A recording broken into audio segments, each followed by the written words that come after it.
Okay, good morning. Morning. Welcome. My name is Stephen Reistein. I'll be your eEdge trainer today. Today's Wednesday, April 3rd. And I do 3 classes. This Wednesday, next Wednesday, and the following Wednesday. And you'll see that it'll be a total overview of the entire program and how to use the eEdge program. What's interesting, when I came in this morning, I see this music stand here.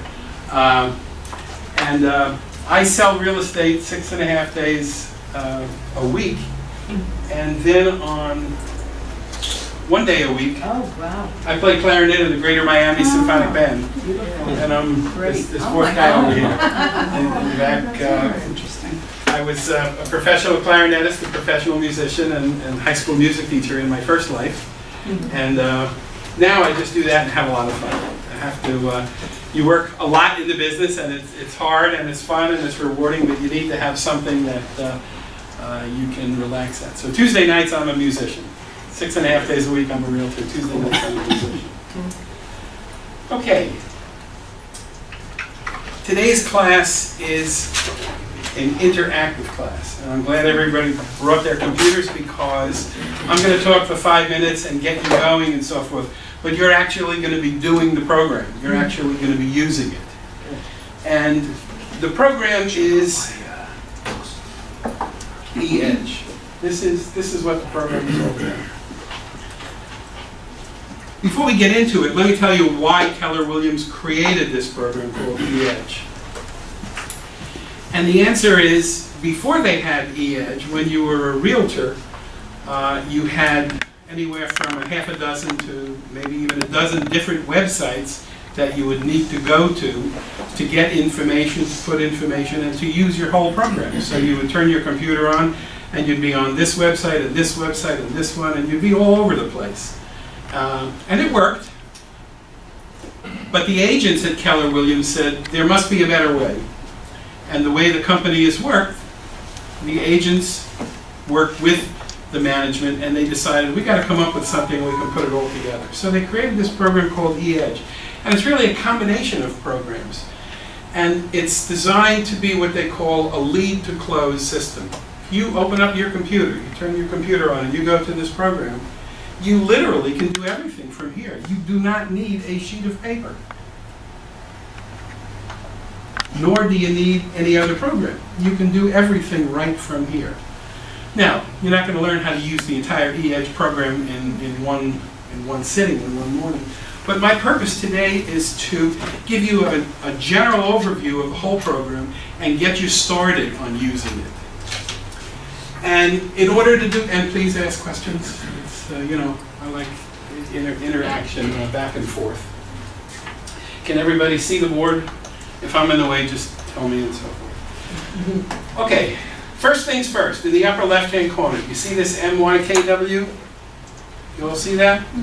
Wherever you are in the program, that is always visible. And the reason is that you need to be able to click that button to get back to this main screen. When you go into a house, you take out a key and you open up the front door. You have to be able to get into the house, right?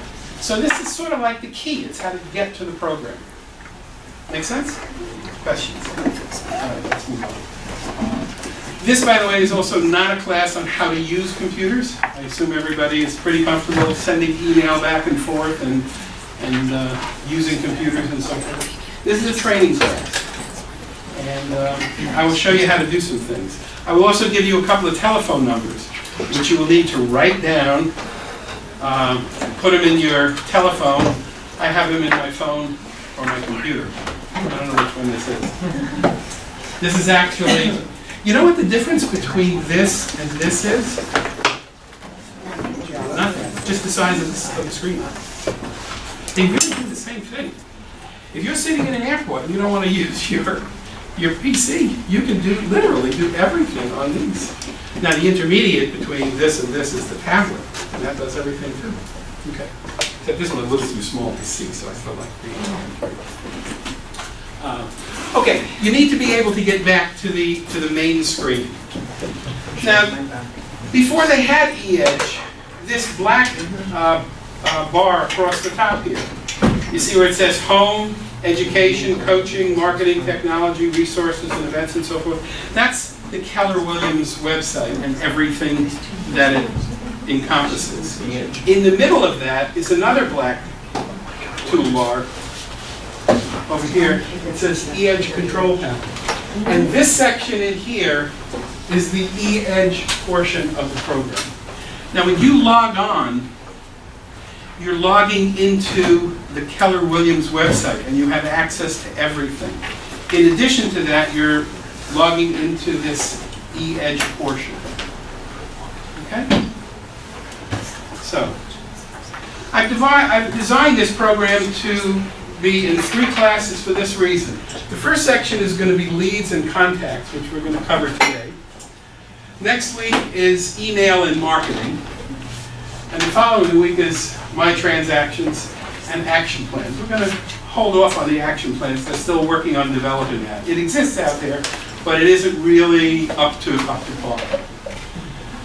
So, let's talk about that for a little bit. The whole basis of the program is based on your contacts. You've got to have a contact program.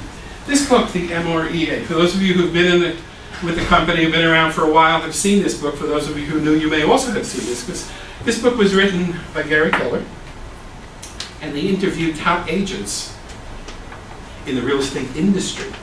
Not only Keller Williams, but they interviewed top agents all over. And you got to read the book a bunch of times. Just read through it the first time to see what it's all about, then go back in and pick out sections. Today's section here on page 142 says setting up a database and feeding it.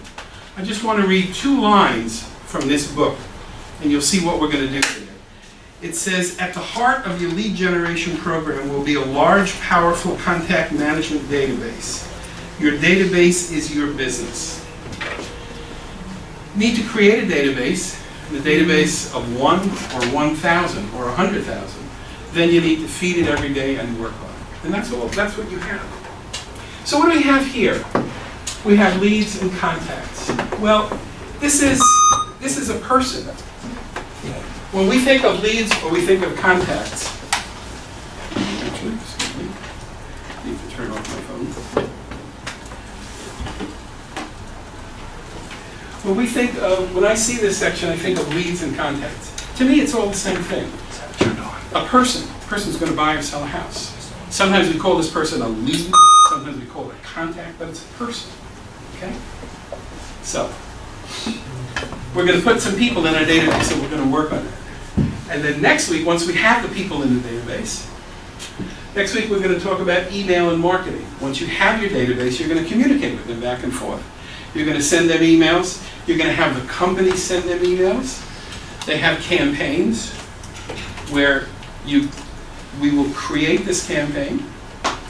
Once the campaign is created, you'll put people onto the campaign, and the company will automatically communicate with them. Okay? In addition to that, you can also communicate with your contacts. And then you communicate with them back and forth, and they finally say, okay, I'll buy a house, or I'll sell a house. Then once you do that, we go over here to My Transactions. The My Transactions is run by a company called .loop. .loop is a corporation, a separate corporation, which is part of this program. We didn't invent or write the .loop. We just brought them into this program. So when you click on the transaction, you're actually going out to this company called .loop. What .loop is basically an electronic way of signing your name on a contract. Now, the contract is a Florida state contract. And whether you have the contract on a piece of paper, whether you use Form Simplicity, the state version, whether you use the .loop, the eEdge, it's still the same thing. It's still the same contract. The contract is the contract. Okay, so we're not doing something special over here. We're just using the state contract. It was in 2000 that Congress authorized electronic signatures. And part of when we create the database today, and we put the people in there with the email, you'll see how that ties into. There's a place for the electronic signature and so forth. And it's acceptable. Okay? The documents are also saved for 5, 7, or 10 years, or whatever the amount of time that is required by each state and each locality. Right now, if you have a contract and you bring it in, your broker saves all the paperwork, and it's their responsibility. It's a good idea if you save it also, so you know what's going on. With the dot-loop system, and also the person who bought or sold the house should save their own paperwork, whether they do or they don't. We don't know. With the dot-loop system, it's automatically saved. So the broker doesn't have to worry about putting this whole thing together. The realtor doesn't have to worry about saving this. And the purchaser, the buyer or seller, doesn't have to worry about saving it either, because with a username and password, all three parties have access to that information for the legal amount of time. So it makes life pretty good. Everything is date and time stamped, so that if there's ever any question about anything, well, I showed the guy this house on March 1st. And he's now working with another broker, and you're not getting the commission. All kinds of stuff, which I don't go into. Don't want to go there. But all of the activity that happens within your database, the emails that you send back and forth, the transactions in .loop, and all that, it's all saved there. And it can be, and has been, brought into court. So it protects you. It really, really does. Good stuff. Excuse me. So you have a separate email address in eEdge, or is that pulled in from somewhere else when it says my email? You will have an eEdge email, okay? So that when you, and we're going to go into that in great detail next week, but it's a big question, and I'm glad you asked it. When you send something from eEdge, it comes from your eEdge email. Now, if you look on my card, I gave everybody a card. If you didn't, I'll give you an extra one. I have 2 emails on there. My email address that I've used for many, many years is stever7138@gmail. Okay? And that's how most of the world knows me. And I'm not getting rid of it. It's my email. I'm going to get rid of it. Now, I also have another eEdge email. And what I use here, this is my real estate world. When I put people here, it's because I want them eventually, or I don't want them, eventually if they buy or sell real estate, I want them to call me. So this is what I have in this program, the people of the real estate world. And so when I communicate with them, I send them an email from eEdge. Now first of all, new people that I meet, I just send it from here, and that's the only email they have, so that's not a problem. Anybody who knows me, and I give them my card, I tell them, you can send me an email to either one, to my eEdge email or my stevr7138 that you've known me for years. Because I check both of them every day. I check with the telephone. Actually, when I get up in the morning or when I turn, this gets me to my email faster than my computer. Because you can check your email on here and it works just as good. So, yes, you have an eEdge email. And then when you do marketing, you'll see, when we do that next week, you'll see the marketing program has, you can publish on the bottom of the brochure whatever kind of information you want. Okay, so, any other questions? I'm not there. Because I'm switching between 2 market centers, it put me here. The old one is there, but I don't want to be on the old one.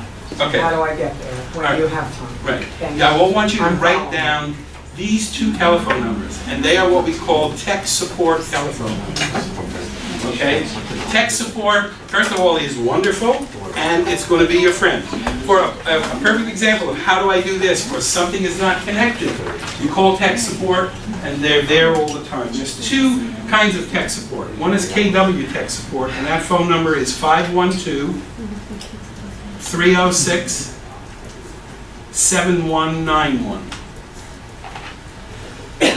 And there's another tech support, it's called Market Leader Tech Support, and that phone is 866-224-9425.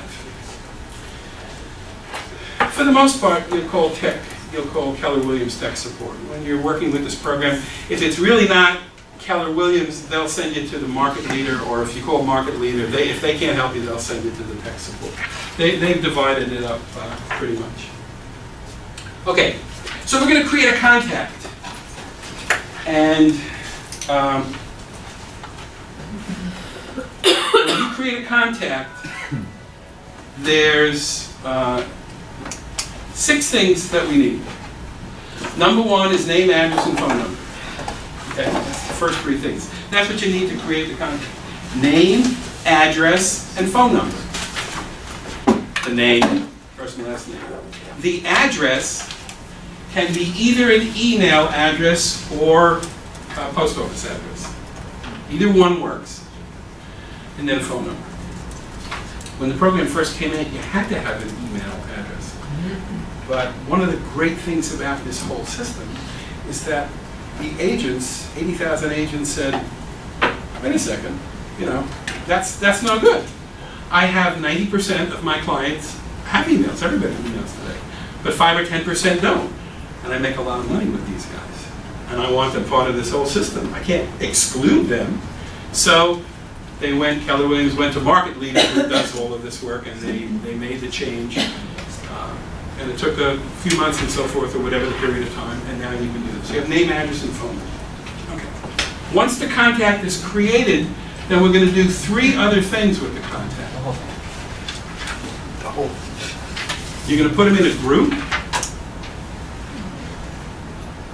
I'll talk about these. We're going to put them on a campaign. And then we're going to do a reminder. And let me tell you what those 3 things are, and then we're actually going to get into the program. You want your contacts in a group. Why? Because when you open up your program, you don't want to look at, I have about 685 contacts in my database at this point.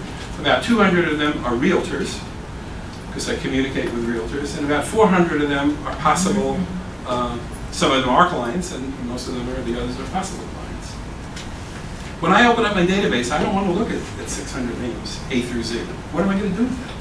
How do I know who I'm doing what with? You can't look at 600 names. But if you put them into groups, for example, buyers or sellers, you might want to be doing some marketing or something to the buyers today. You might want to be doing something to sellers. You might have a group of, when I recommend that people create buyers, sellers, and realtors. You can create up to 50 groups, but to start, you got to start with something. Buyers, sellers, and realtors.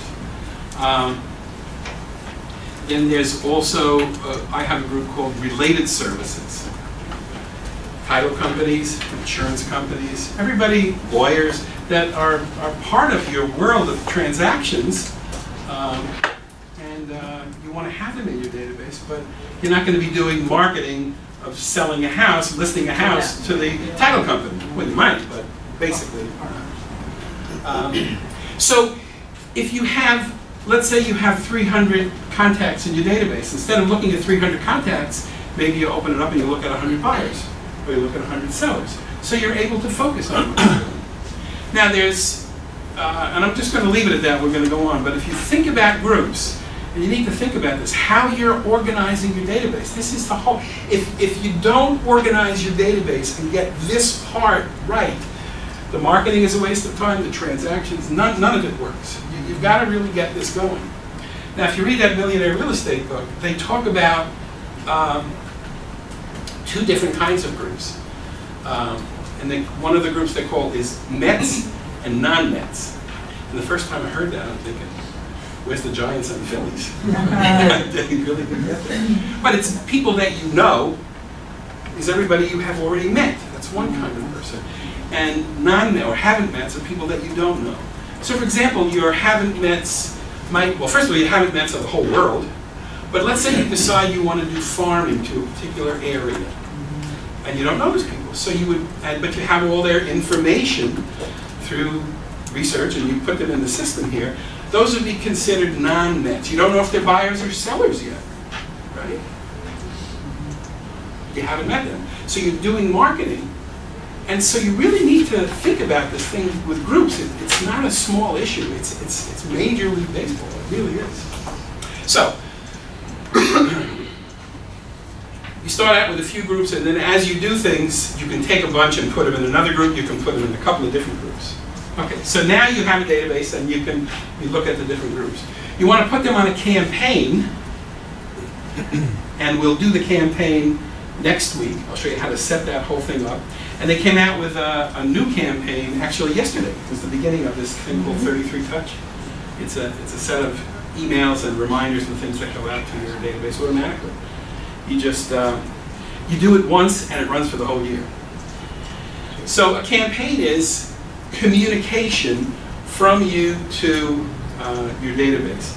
And I've heard several people say that not to worry too much about how it looks or what it says, or don't get insane about the minutia, the details of where the comma is located and how it is. Just send it out. Of course, they don't read it anyway. I don't know if they do or they don't. Maybe half of the people read it. But the purpose of the campaigns is to have your name in front of their face on a regular basis. 33 Touch is a good one because it's a generic email about the real estate industry. Could apply to buyers, to sellers, to, I even have the related people that I'm associated with get the 33 Touch also, because it's general information about the real estate industry.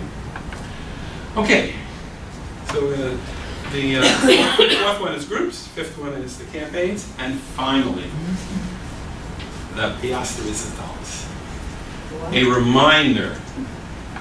When you are in a contact record and you are looking at this contact record, before you close the contact, you go to the reminder section, and I'll show you how to do that. And you put a reminder, and what the reminder is going to say, the most important thing, all of my reminders say follow-up. The most important thing is the date. So I've been on the phone with this contact today, and he says, call me, I don't know, I'm not interested now, but when I want to do something, I'll get in touch with you, don't worry. So I say, do you mind if I keep in touch with you every couple of months? He says, sure, not a problem. So when I close the contact, I put a reminder, call this guy May 15th, June 1, whenever you want, a month or 2 months. Now, why am I saying that? If you don't do that, you eventually will be out of business. Why? Because the purpose of having this database is not if you have 36 people. If you have 36 people, you don't need a computer, you don't need anything, you can remember them all. But it's if you have 3,600. And eventually you can buy databases, you can do farming areas, you can get a lot of contacts. If you have 3,000 to 5,000 contacts, how are you going to remember to call this guy? How do you remember? It's impossible. What people do is take a sheet of paper and they write it down, right? Yeah. Well, we don't use paper anymore. How do you do that without putting it on a little sheet of paper? You create a reminder. So when you turn on the program, the first thing you do is you open it up and you go to your reminders for today. What are the things you're supposed to do today? Now I think I don't teach the Ignite class or some of the other classes, but in many of these other classes, you have to, they go through procedures where you have to contact a certain number of people during the course of the day and call them or email them or whatever, so you're always in contact. Well, once you have a database, this is perfectly built for that. And every time you get one person, you just add one more. To me, that if the reminders were gone, I'd close up shop. You can't use it. That is the whole entire thing. The 33 Touch, the system just keeps sending stuff out. You're sending the information to them, and they will call you at the appropriate time. At the point of the 33 Touch, the general mailings is you're sending stuff to them, right? And then when the time is right, they'll call you. But I'm talking about switching it around and doing the other way. I'm talking about not waiting for them to call me, which is what you want to do with the 33 Touch, but how do we get in touch with them? The reminders are the key. And if you're, let's say you're coming to a class today, and let's say this is just an hour and a half from 9:30 to 11, but let's say it was an all-day class and you didn't have time to do your reminders. Well, you get up tomorrow morning, sit down in front of your machine, and all the reminders for today are there. So you open it up and you just change the date, and I'll call the guy next week. So that there's always something in front of you. And that's it. That's the whole ball of wax. So now, are you ready to do it? Okay. Questions? Ask me a question. Yes. Can I download from, if I have a list in Excel, can I download it to here, or I have to input one by one? The answer to the question is yes, you can import it. Okay. What we're going to do today is we're going to create a contact, and you should put in 1 or 2 every day. If you put in 2 or 3 contacts a day, which will take you like 10 or 15 minutes, at the end of the month you'll have 100 contacts. At the end of 2 months you'll have 150 to 200 contacts, so you can take a day off. But if you have a database, you can import it. Importing the database is a little tricky. It is possible. And next week I will bring some sheets that I can give out to you, and you can try it. And if you have any difficulties, you know, sometimes calling tech support is helpful in that area. Basically, the importing process is you have to export your database from wherever it is into an Excel format spreadsheet. And then from Excel, you're going to cut and paste into the template that they have. And there's a template here that you cut and paste, and it works.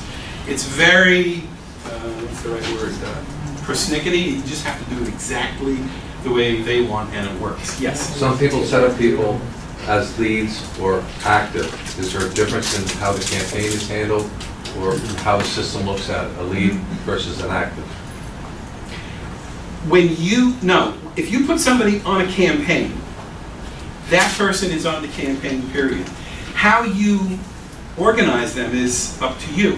Lead versus active, is it any difference? Because some people said put them in active, put them in lead, put them in active, it triggers something different than a lead. I don't know. As far as things going out, I don't know.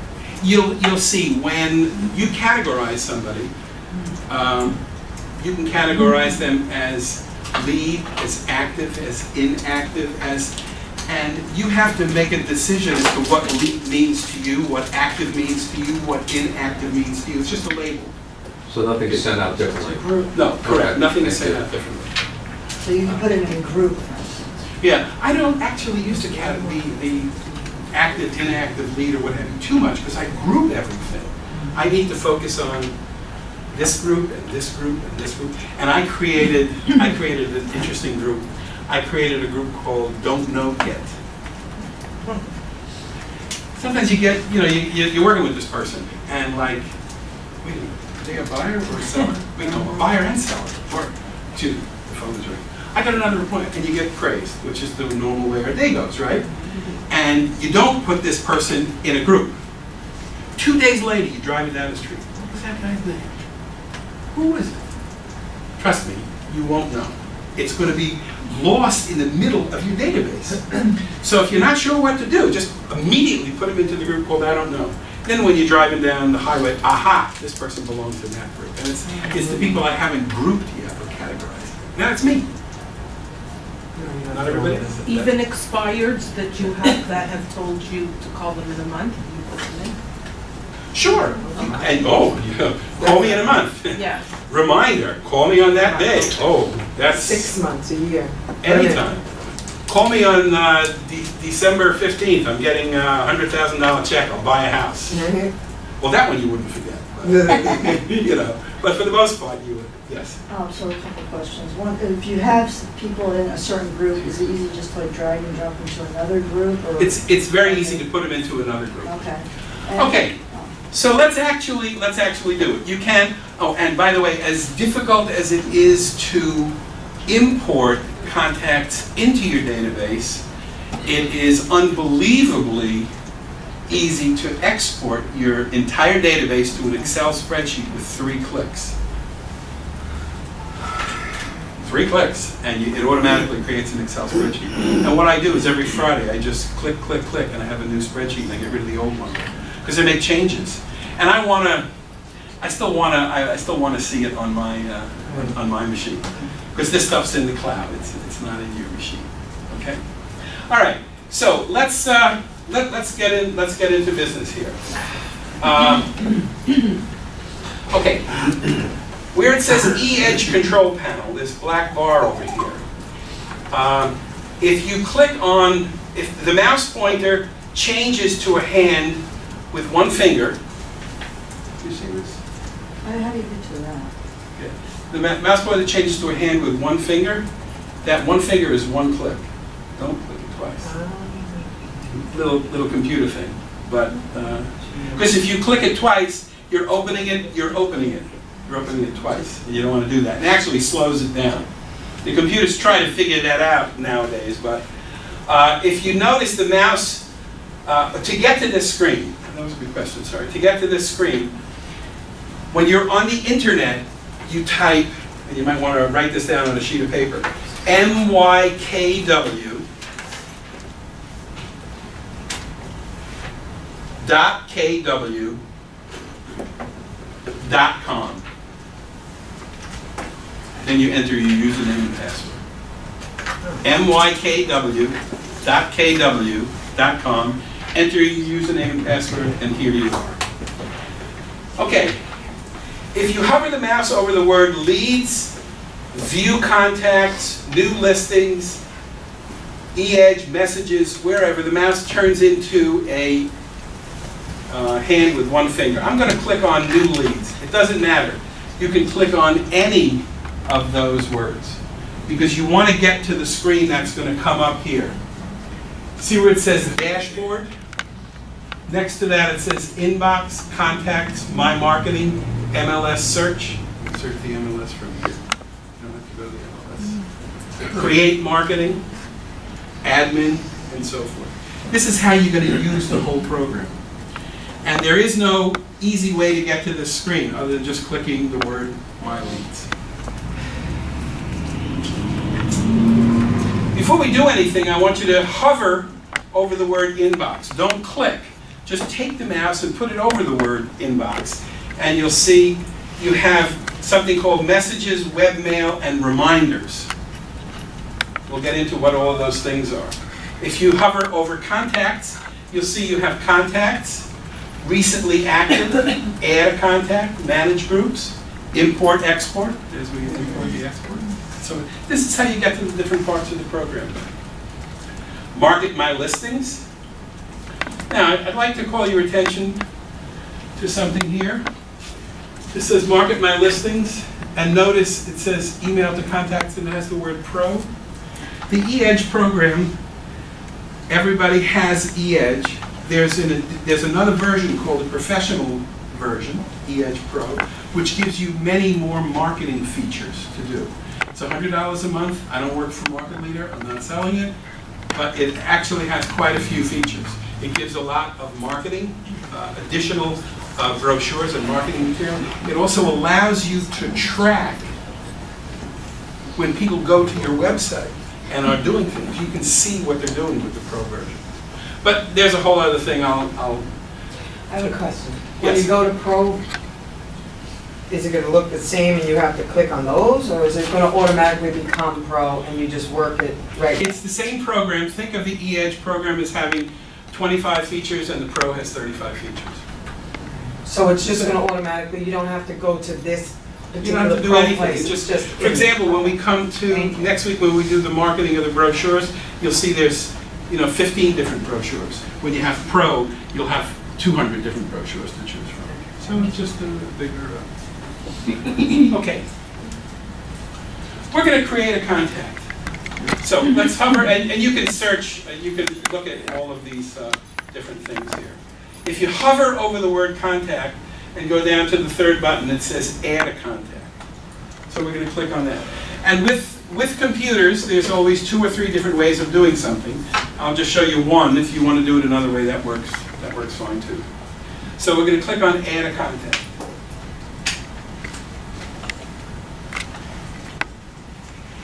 And we're going to add 3 things. Anybody remember the 3 things to create a contact? Oh, cool. Really easy. All right, so I'm going to put myself in this database. This is the office's demo. You want to put yourself in there. And you also want to put in a friend of yours that you can send things back and forth so that they can see what it looks like and you can use them as a testing. Could be a friend, a spouse, a child, anybody, in the system. Okay, so we're going to click in the box that says first name, and we're going to type first name. last name,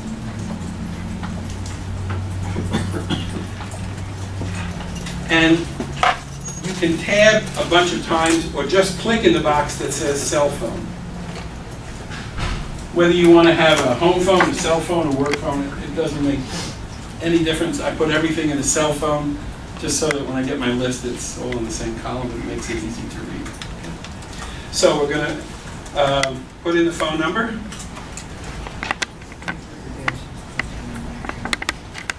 It does not format anything. You have to format it however you want. Okay? Now, here we go. Under email address. See where it says email address? Primary, secondary, tertiary, e-signature.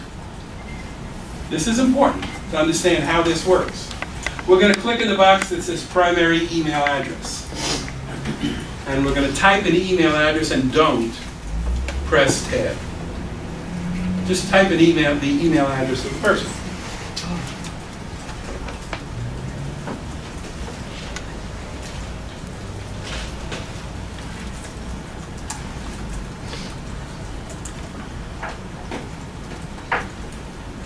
Okay?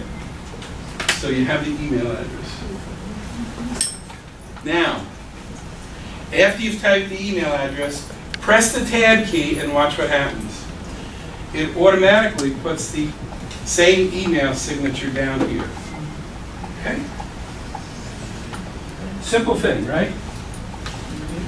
Now, here's one of the most important things you need to know. There's a couple of little quirky things. If you go in and change this, and you press tab, it won't change it down there.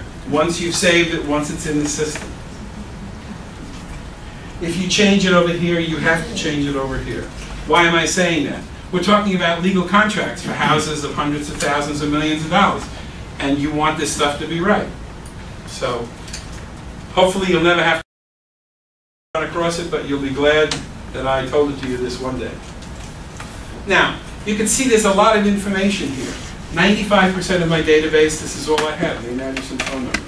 The 5 or 10% of the people in my database that I'm working with, I go back in and I fill out all this information. Right? You can do, some people hire someone, an intern or a student, to just fill everything out. It's entirely up to yourself. Okay, so we got name, address, and phone number. And we're going to click on the word save. We can't put them in a group yet. We can't do a reminder. They don't exist in the system yet. So we have to create the contact first. Then we're going to go back and do the last 3 things. So we click save.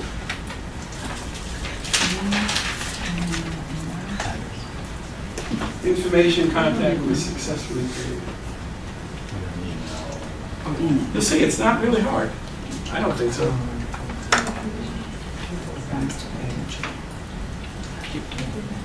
Everybody okay?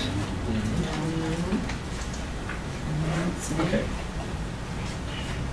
Now, what I'd like you to do is create 2 other contacts, so you have at least 3 contacts in your database.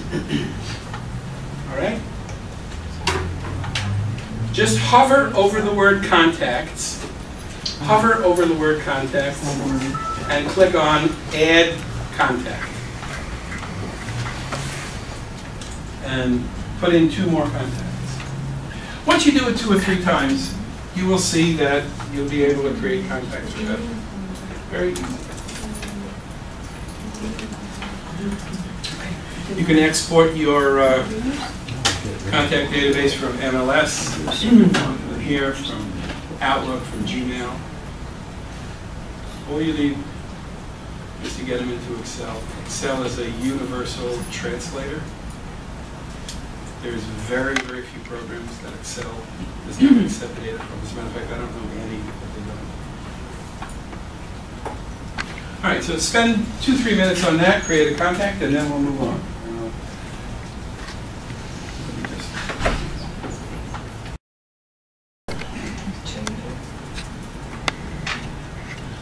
I'd like to show you, before we click on this edit button, which means we're going to add additional information.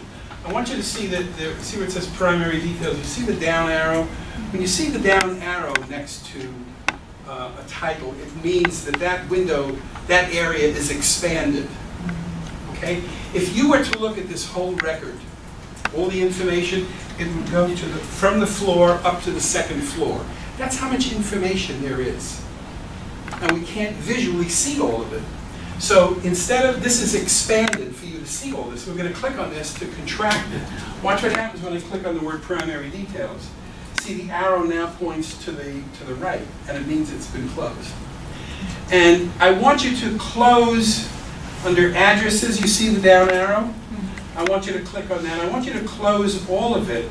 And the purpose of this is just so you can see what the record looks like.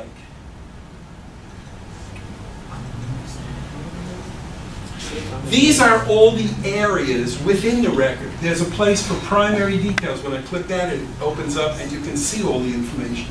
Addresses, secondary details, information, activity. And then the edit button is on the bottom and on the top. It's in two places. And a record has two parts, a top part and a bottom part. The top part, we're going to spend most of our time in the primary details. We can add an additional address up here, but for the most part, the top part of the record is the primary details. We're going to spend a big portion of the day on the bottom part of the record here, where it has comments, emails, reminders, campaigns, and groups. Okay. See this button that says Show All? I love this button, because when you click this, it clicks this, it expands everything. And then if you click Show All, once you click Show All, it changes and becomes Hide All. So now the whole record is expanded, but you can't see anything. They don't have the show or hide up on the top. Okay, so now let's go back, and someone wanted to edit or add some information or change some information. Let's open up the primary details section by clicking that. Now, if you want to add some information or edit it, you just click, because right now, if you click on anything, you can't change it. Nothing happens when you click on this. But if you click on edit, you're now in the edit mode. You can go in and just put some information. So you could put down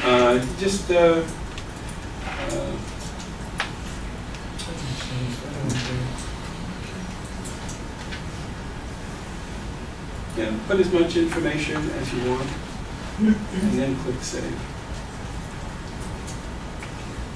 I'm so When did it save? Okay, do you see where, I'm in a record, you see where it says the word edit? Yes. That means you're looking at the finished product, okay? You can't make any changes, you can't do anything. If you want to make changes, if you want to make an edit or you want to make changes, you click on the edit button. Once you've clicked on the edit button, you now can go into each of the boxes, type whatever you want, and the edit button has changed to a save button, because the information is not in the computer until you click on the word save, and then it's saved. Make sense? Can you find your record? So we click on save. No, that's what happened before. Click on edit. Now also, when you click, you have to click, wait, and then go on. Why am I saying this? This is connected to the internet. This information is not on your computer. Okay? This information is in the cloud. Does everybody know what the cloud is? Server. A server. The cloud is a computer someplace else. Okay? Where's the save button on the screen, Rick? I can't find it. The save button doesn't exist because on this screen, because I haven't done anything to warrant activating saving. Watch what happens when I click the edit button. Goes, mine went to the white thing. Wait, watch what happens when I click the edit button. Oh. Now I can make some changes and the button for saving is available. You're freaking me out, just so you know. You're sharing an account. Okay. Now, For the address title, do you put the person's name? I'm sorry? For the address title, do you put the person's name? Again? Okay, no, for the address title, it's like, is this a home address, a business address, when you're putting information in the address? If you want to add information under addresses, Mr. and Mrs. or It's just Mr. and Mrs. He's saying something different. He's saying Contacts, Jen. Isn't it? or business.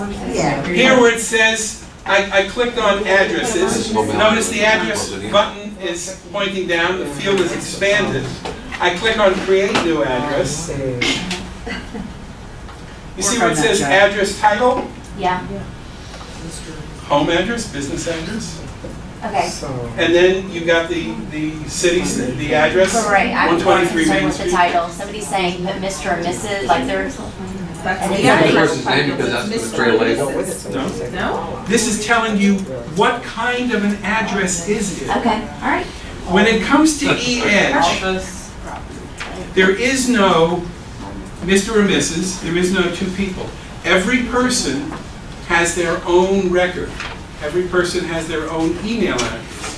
When you sell a house and we do my transactions, which, by the way, they've had out for a year and a half. In May, they are releasing the new version of .Loop's My Transactions. And this month, we're all going through training on how to use the product, and they're simplifying. There haven't made any changes. They're just making it much more simplified. So that you open up the program and you just click one button. But every person, if you sell a house, and a husband and a wife are buying the house, right? Or you're buying the house. Husband and wife buying the house. Isn't it true that both the husband and the wife have to sign? Right? Well, if the husband and the wife have to sign, then they have to have a pencil and paper and a signature. Well, when we do it in the eEdge program, they have to have their own electronic signature. Right? So you'll have John Smith with a contact record and Mary Smith with a contact record. Each one will have their own email address. Now there are some cases with husband and wife share an email address. That's only a concept in their mind. An email address is an email address, right? If both people are reading this email, well then that's their concern. But then email address is an email address. It's a singular one. So now they will be making changes in the program to allow in a contact record to put the spouse's information so that it's all in the same place. But each person will have their own record. And when it comes to doing the transactions, you'll see that it's going to be necessary for you to practice with a friend and do it back and forth yourself a couple of times before you go out and do it, to one of your clients, do it with one of your clients. So you feel comfortable. Yes? Under the primary details, it automatically, under type, put buyer. Okay, we're going to go into that in just 1 second. Okay. Just 1 second. So if you're entering an address, you put home, business, whatever you want. You put the address. You can put the property type, the number of beds. You can fill out as much information as you want over here. Now, there's a section here when you're looking at the record that says, see where it says type? You all see this? Yes. Open up a record that says type.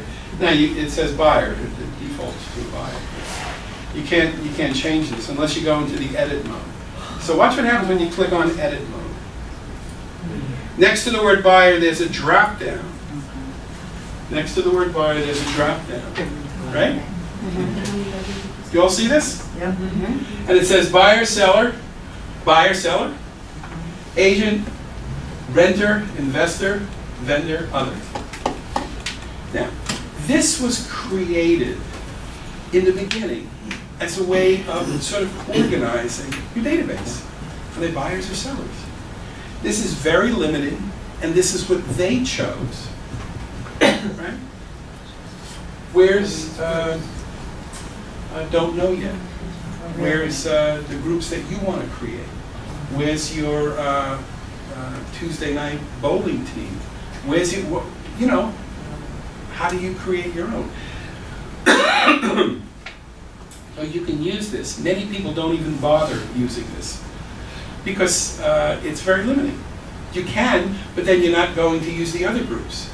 And then if you use the other groups and this, for me, it's too complicated to use this set of groups and this set of groups. I like to have one area where my entire database is organized. Okay?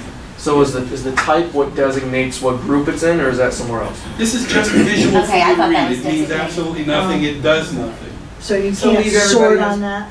Yes, you can. Yeah. Sure. So you're doing it in groups?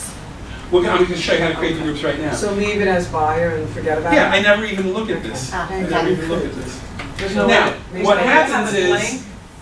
You could use vendor for realtor, right? Or Or Right. other, you I can just have put other. Yeah. and this is just a label. You know, think of a file folder that you have, and you write down on the file folder, I don't know what this is. And you have your file folder, and you put a label on top, right? So it's meaningful to you. That's what this is all about. Okay. So we've created the contact record. Let's scroll down to the bottom section where we have comments, emails, reminders, campaigns, and groups. Okay? You see where it says comments? Over here. Click on the word comments, and it expands. You have to scroll. There's a lot of scrolling in this program. And under new comment, I want you to type the following. This cannot be erased. Inside of a Okay? contact. And then click the word save.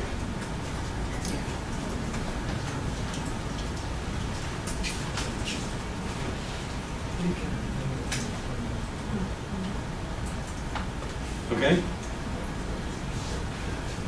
This cannot be erased. Any question? Can't be deleted, can't be edited, can't be erased. Don't write something that you don't want, like they say, you don't want your mother to read.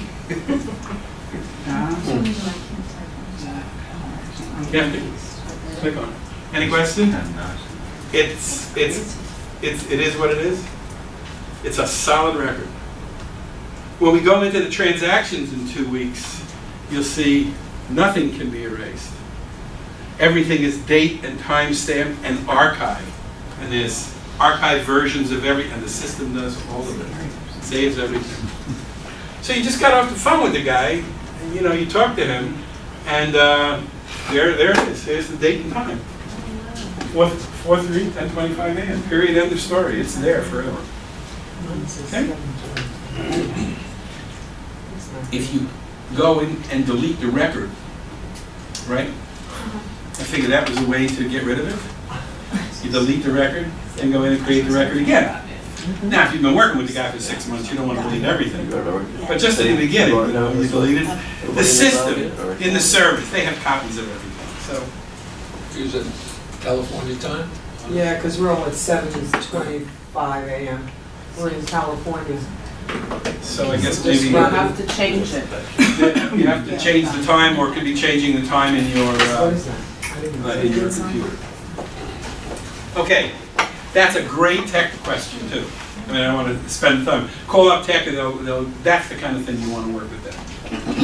Okay? My question, is everything confidential though, or does everybody have access to it at some point? You're the only one who has a username and password to this. But it's saved in the system somewhere. Does Keller Williams have access to everything? No, and if you leave Keller Williams, they don't have your data.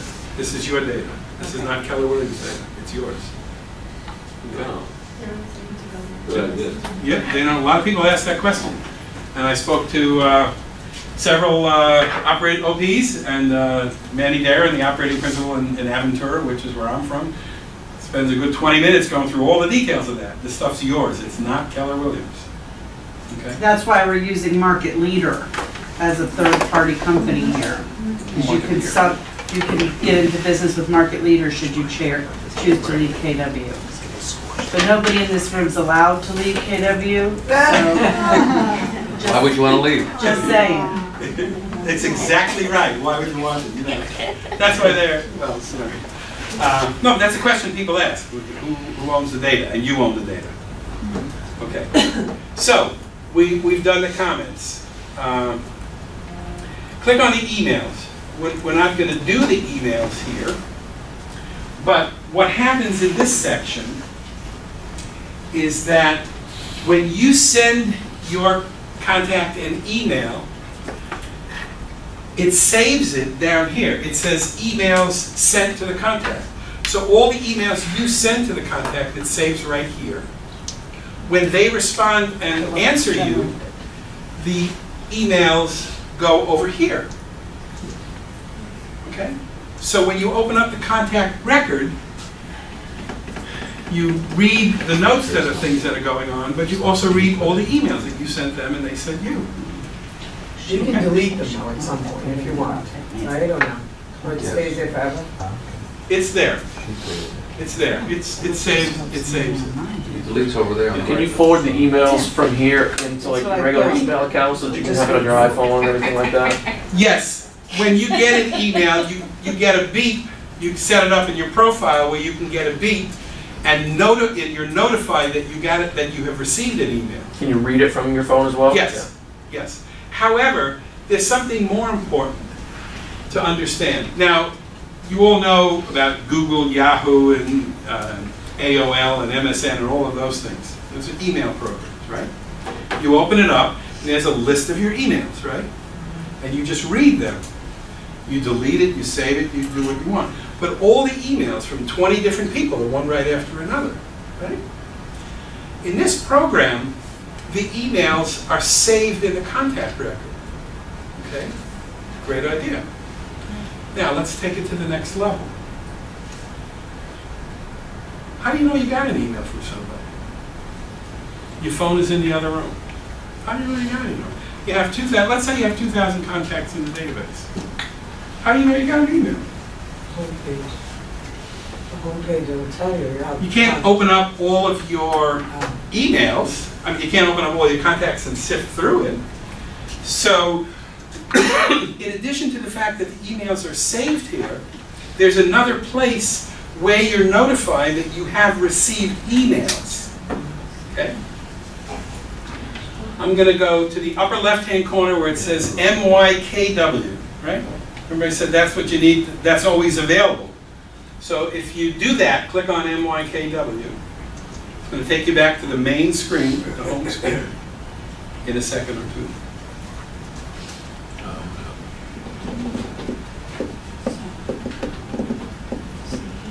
Or 3, or 4.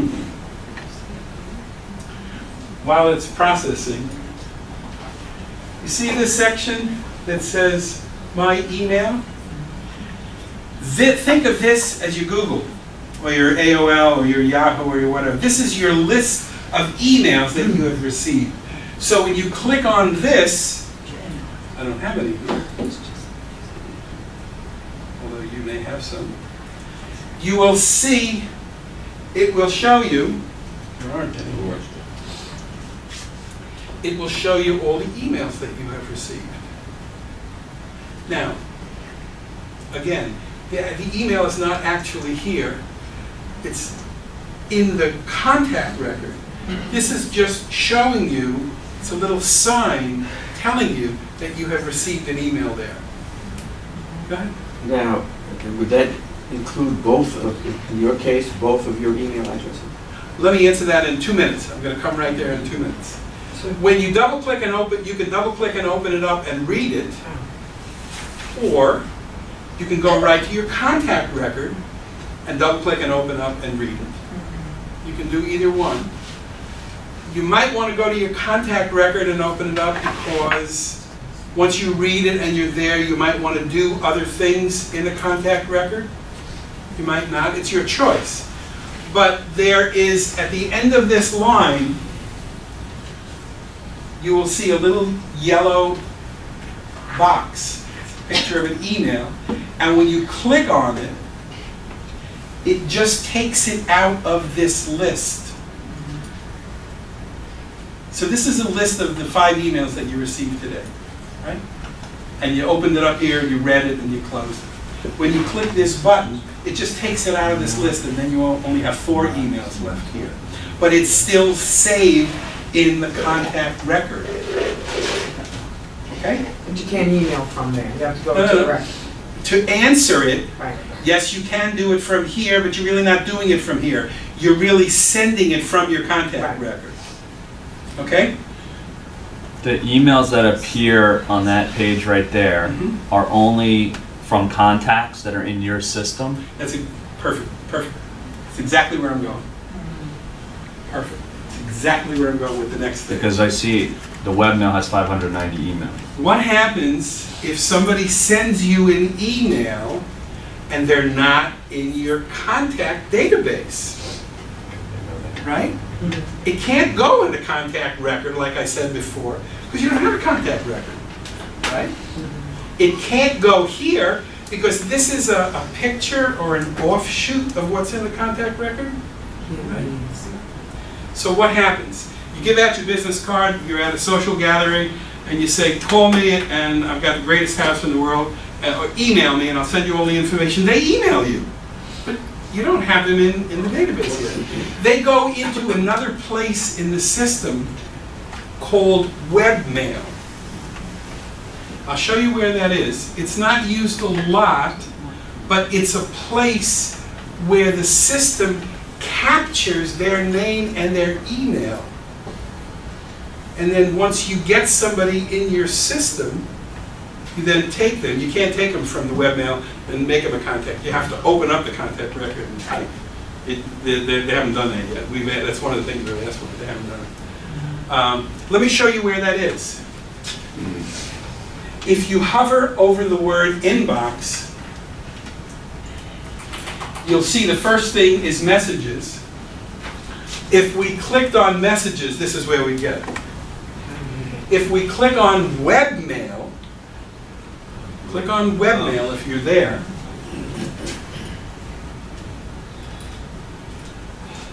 Webmail is, think of it as a fishing net, trolling at the back of a boat, capturing all of the extra emails that people have sent. A lot of this is probably going to be coming from the Keller Williams corporate offices. This is a demo version. This eEdge program that I'm using is your office demo version that I'm using. And so none of these things are contacts in the database. So do you get a lot of spam in this?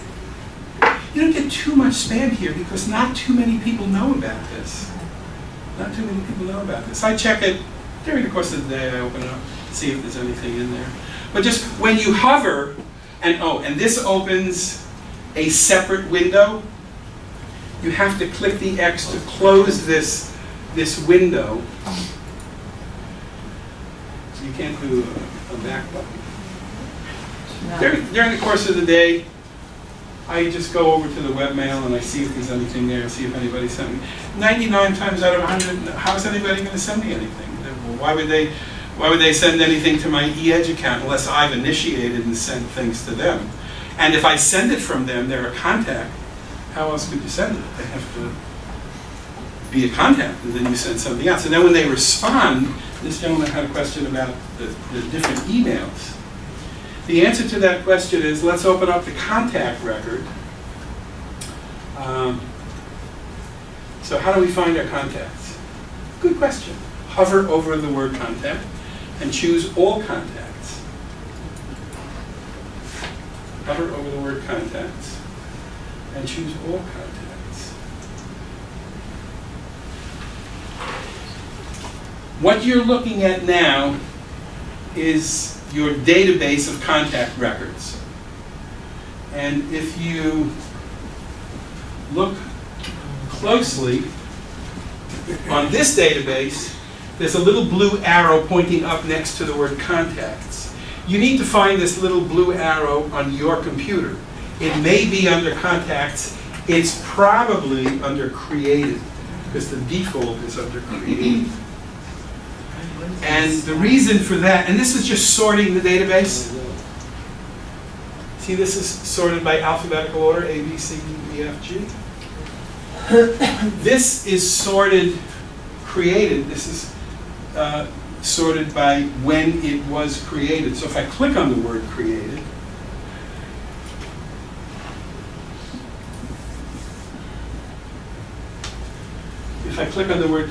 you'll see this contact record was created today. This is the default. And the default, they leave it this way. You can sort it any other way. The reason they do this is when you enter a contact into the system and you're working on 2 or 3 contacts that you just entered and you're working with the last day or 2, they put them right up on the top. So you can see them. It's easy to see them. But you can sort the database any other way. So we're going to open up the contact record. Okay? So open up the contact record you created, and you do that just by clicking on the name.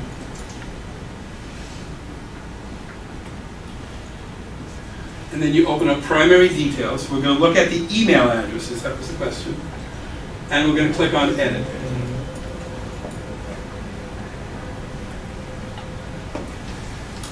And notice I have one email address.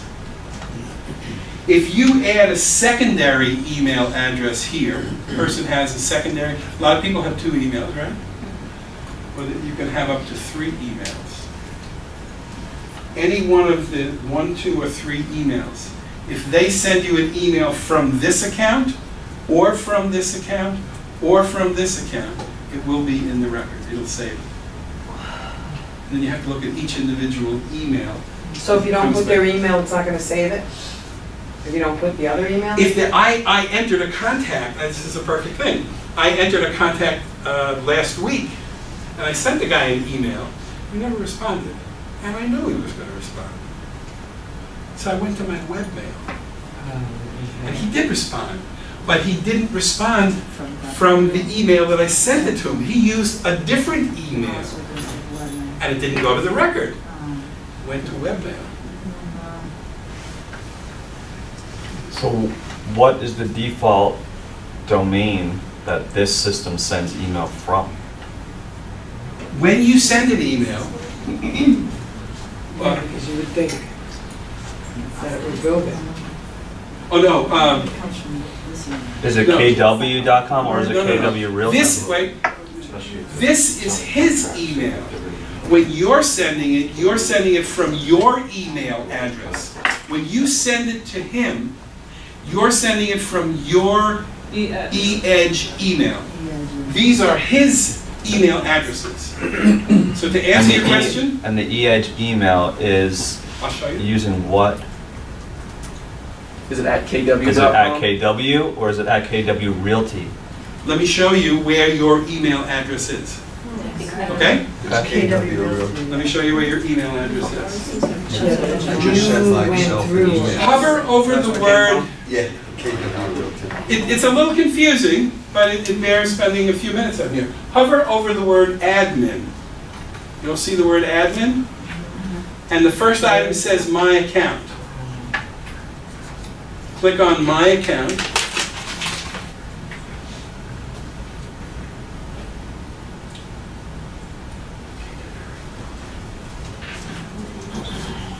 Okay? When you click on My Account, and it has My Account, and the first one that should pop up is Settings. You see where it says eEdge email?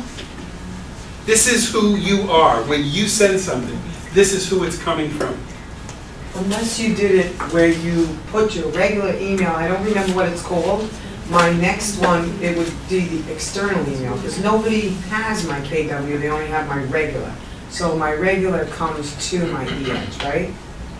They're never going to see kwrealty.com. Is that right? The purpose of this eEdge program, as a realtor, you're sending out real estate information. I prefer to send it out from KW Realty. I'm a real estate agent. I'm selling houses. I'm not selling Steve R 7138. I'm not doing my own personal things. And that's what I originally said. I didn't get rid of my own personal email. That's my own. But when I send somebody, these 5 houses in the MLS, I want it to come from a real estate agent. So there are ways, and you can do this with tech support, with having emails forwarded all over the place. You can do all of those things. I don't. I just have it come from Keller Williams Real Estate. You can do what it is you want, you know, but I don't want to spend the time on the class, you know, doing all of that. Set it up any way that is comfortable for you. But when you send an email from here, it has the heading on the bottom with this, the eEdge email. So they'll see if they hit reply, it will come back to this, right? Mine does. Sure. You know, anybody can set it up any way they want. Now, I'm going to get back to the original question. Does both of your email addresses go to that general account? In other No. words, This is my one email. Now, I'm the real estate agent sending, right?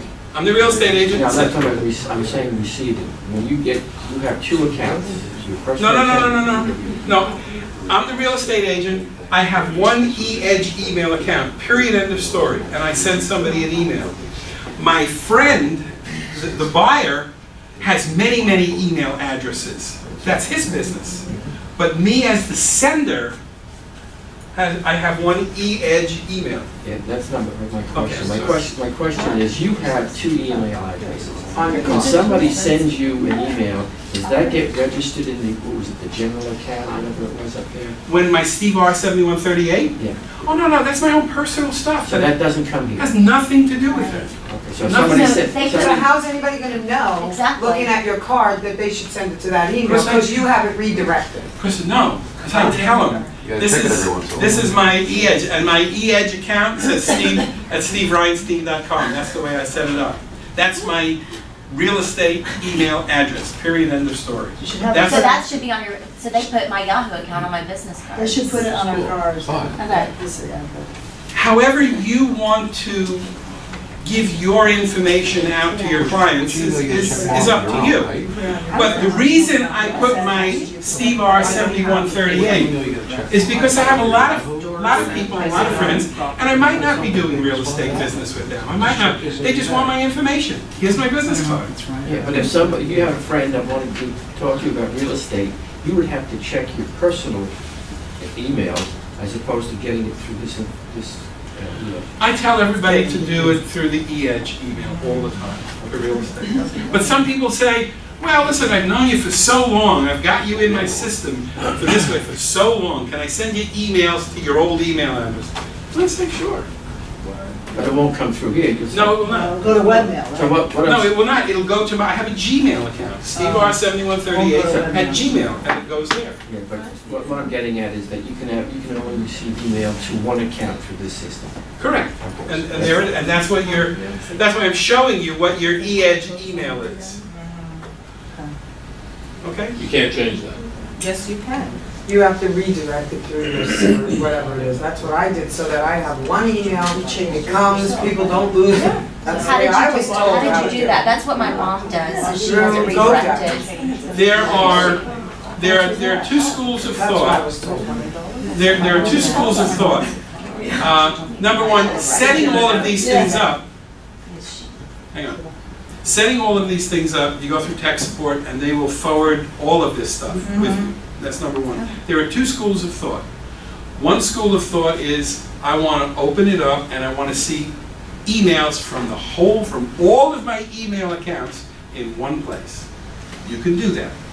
There's another school of thought saying, you have several different email addresses, and I subscribe to that one because I check them individually.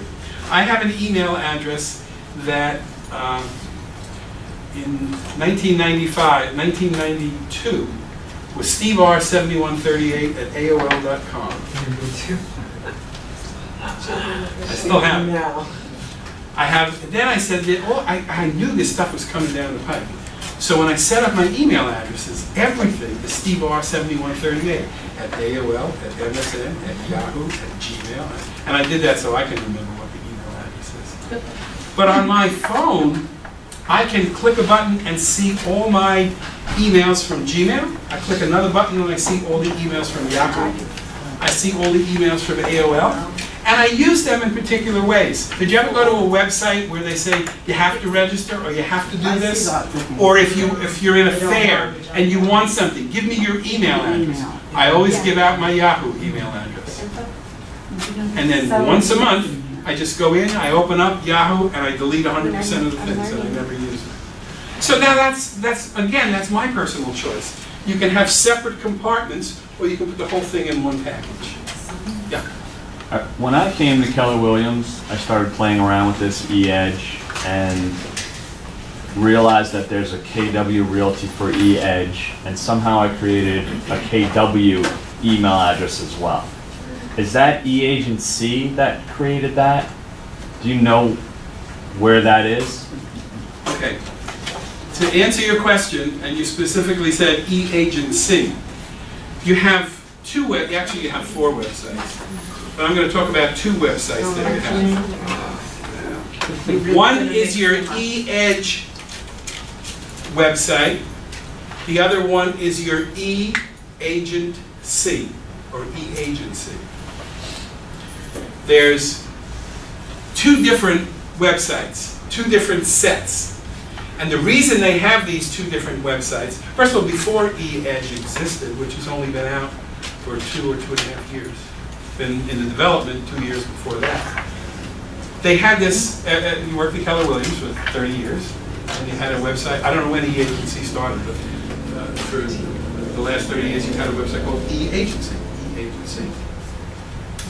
And that website is incredibly powerful, incredibly customizable. You can spend hours, scores of hours, designing it to the nth degree. It is very, very, very, very, very powerful. The eEdge website, which is what we're looking at now, is not very customizable. And it's designed for, they also came out, the reason they came out with this is some people want to do the whole thing and they just want to create everything. Other people want to just give me the website, I want to run with it, I don't want to deal with it. And so they both exist for that reason.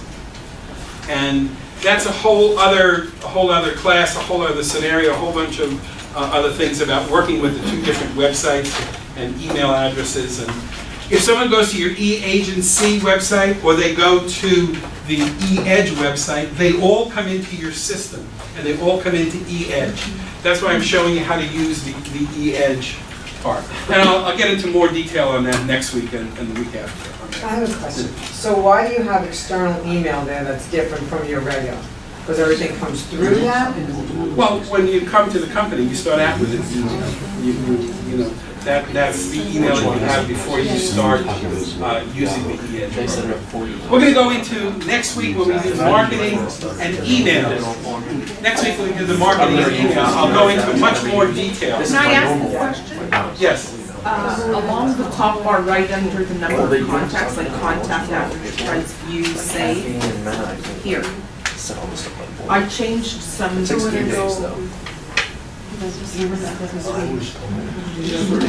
If you open up your contacts, this is a list of the contacts.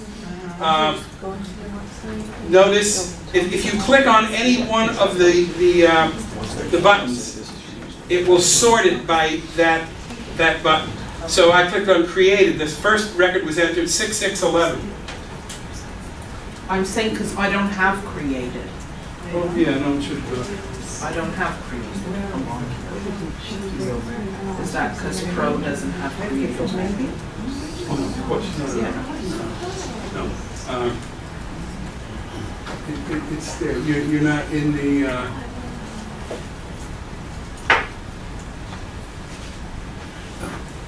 If you click on contacts and you click on all contacts, this is the window that will come up. This has to come up. You're maybe scroll up and down. Maybe you're not. I don't have it. Wait, let me just take a quick look, and then I don't have it. Okay, so we're going to click on.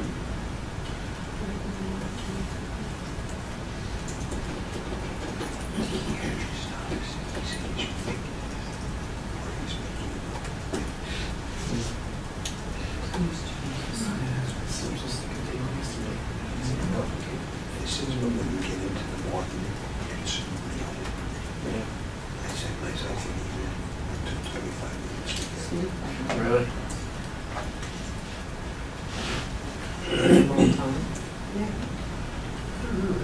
Send yourself an email to what? It's also too modern, honestly. What email did you send it to the kid? I'll take a look at it at the end of the Okay. class. Okay, let's go back into the contact record. So we've created, I've got to finish the bottom part. Okay, so here's to somebody. Open up a contact record. Open up the one you put in there. We've done the comments. Let's do show all and hide all. Okay. We've done the comments, we've done the emails. We've got 3 left: reminders, campaigns, and groups. We're going to do the campaigns next week. That's really the marketing. Let's do the bottom section and click on the word groups. Click on the word groups and then scroll down to the bottom again.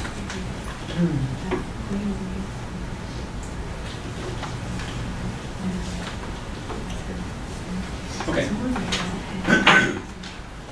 If you scroll all the way to the bottom of the bottom of the bottom, it says add to groups. You all see that on the bottom? Yes. You have to scroll. I mean, every time you click, it brings it up. You have to scroll. So we're going to take this contact and we're going to put this contact in a group. Well, how do you know what kind of groups you have? You click on the button on the bottom where it says add to groups, and it shows you a list of the groups that you have. Now, in this program, groups were already created. If you have not created any groups, you're all going to have a blank over here. Excuse me, you're all going to have a blank over here. Right? Yes? No? Yes. Okay. So, it says create new group. Click in this box over here where it says create new groups. And let's create 2 groups. Buyers. Just create one group called buyers. Click on the word create. And then do it again and create another group and create sellers. You can create 50 groups. Today we're going to start out with just 2 or 3. Can you ever delete a group that you created? Yes, yes. And if you, and I'll show you where the button is. It's a red button, and it always looks scary, and it deletes the group. It doesn't delete the contacts. Perfect. So, I'm going to create a group here, and we're going to call it buyers. Well, why is it that they're saying buyers and sellers with the red dots? There you go. The red X. I'm going to click on create. Now once you create it, you have to scroll all the way down to the bottom. And you click on groups, click on add to groups, and there's your group. Let me ask you a question. If I want to click on this and get rid of it because for some reason after the 233 touch, I just hit the X and hopefully it comes out. Let me show you. I created this.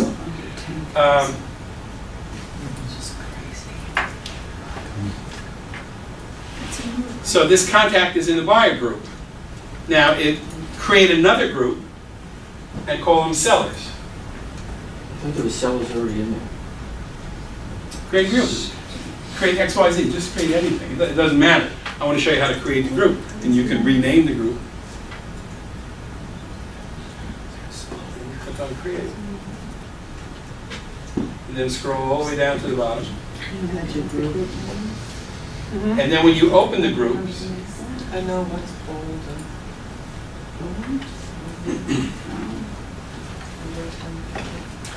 okay, so this contact is in a buyer group and a seller group, right? And your question in the back was, how do you get rid of the group? If you click this X, you're getting rid of the group, not the contact. Okay? Let's say you don't want to use that. So you click on the group first. You just... No, you're saying if she wants to delete the person from this group, doesn't want to... No, I want to delete the whole group. Right, yeah, you go to manage groups. All the people in it, or there are several the ways. heading? This is how to do the groups here, and then I'm going to go to manage groups where you see the entire list of all your groups. That's when you can get rid of something there if you want to.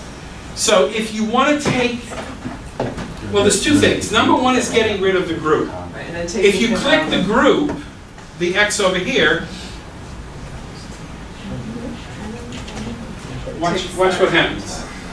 You click the X over here,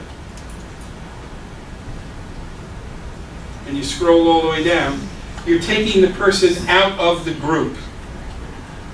If you want to get rid of the group, okay, scroll all the way to the top,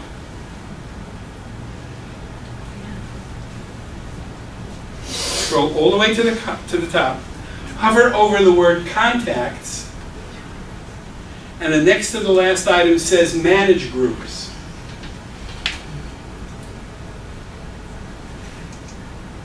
Thank you.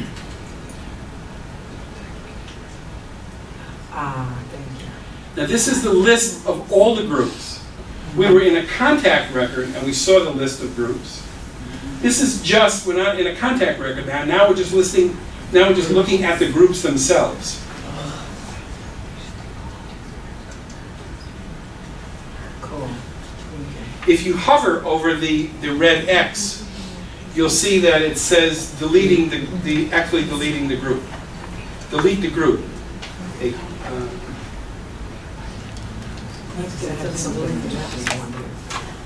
Okay. All right, now, let's go back to all contacts. Let's open up the contact record. And I want to show you a little quirky thing here. I like to try to point out the quirky things, because those are the ones where you have questions and you don't, doesn't seem to be right. Scroll down to the bottom, and it shows me this contact is in a group, right? Mm-hmm. See, this contact is in the seller group? Mm-hmm. Right? Everybody with me? Mm-hmm. Got to look on the board. Yep. Mm-hmm. Now, click on the word add to groups. Mm-hmm. Why isn't there a check mark in the word seller telling me that he's in the seller group? The answer is I'm not a programmer and I don't know. Okay? You can't tell which one. It's a little, but he's in the seller group because, well, it's covered up here. Oh, and you can go to manage all groups from right there also. Yeah. Yep. How do you put them in the group? Okay, I want to put this person in the condo XYZ. All I do is put a check mark, click on add, and now scroll down to the bottom and this person is in the contact group. Okay, now, we need to, run out of time a little bit. We need to go into the reminders. Okay? This is what you need to do when you close the contact record. You need to click on Add New Reminder, which is down here, or if you scroll to the top of the record, the reminder is right here. It shows you how many reminders that are set for this contact. You could set up 3 reminders. Call them May 1, June 1, July 1. You can do whatever you want. What I do is I just set them up one at a time. So I'm going to click on the reminder here, and I'm going to click on Add Reminder. Okay? A lot of information. This is a personal note for you. When you call a person, you're going to know what to talk about. So if you were on the phone with him and he said, call me and tell me what's going on, blah, blah, blah, it's a personal note. I'm going to write down here, just follow up. And the most important thing is the date. So it shows you that it's April 3. You can't make the reminder for later in the day. It has to be at least 1 day in advance. So I'm going to go to May 1. Click on May 1.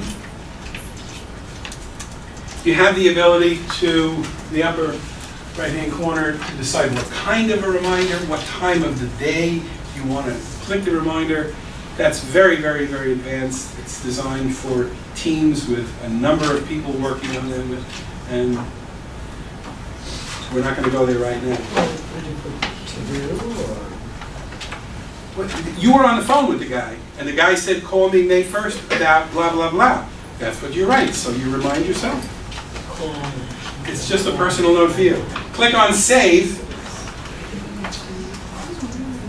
Now, when I open up my eEdge program, when I first started, I would open up the eEdge program and I would go to my database. Then I realized the database got too big, so I put them into groups. And then I realized I would go into the groups, and I said, this is great, but now when I open up the database, turn on the computer, go to eEdge, I go to the reminders. Tells me what I have to do today. So let me show you how to do that. You have to be on the dashboard, and you have to hover over the word inbox. You could maybe look at your email if you want, but go to your reminders. This is how I open up the program. Inbox, reminders, click on reminders. Now, you can filter this out. This says show me the reminders from April 3rd to April 10th, right? I'll show you an interesting thing about this. So I'm going to change this to April 1 to June 1. Because you theoretically really should have it. If you have 1,000 contacts, you should have 1,000 a month. So, yeah.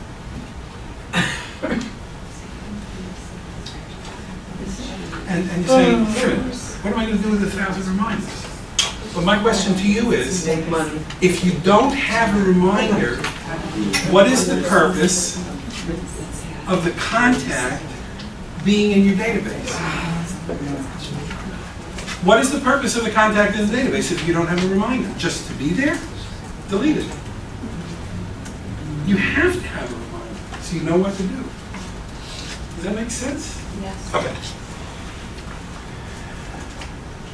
August 1st, you're going on vacation for a week, right? So what do you do in the middle of July? Open up your reminders for August 1 to August 7th. See all of the things you're supposed to do from August 1 to August 7th, so that when you're on the trip, on the vacation, on the whatever, nothing falls through the crack. Postpone the reminders, call the people, do whatever you want. Is that a helpful idea? Is any of this making sense? Is this helpful for you guys? Yes. Okay. I know I didn't spend a lot on this, but it's just... I have a question on reminders. Is there any way to have a pop-up or an alert or anything that goes so that in case you forget to check the reminders, or you just always get in the habit of doing that? Just open up the program and go to reminders. Okay. Yeah. All right. Okay. We have covered quite a bit, I think, on how to use the program, how to get in, how to use all the contacts, what to do with them. I've spent a little extra time, but I think that the most important thing, if you're going to use this eEdge program, you have to have a database, you have to feed the database, you have to enter 1 or 2 contacts a day, and you know, I think it'll be good. Next week we're going to do email and marketing, and I thank you very much. Thank you. Thank you. Always been helpful. Thank you.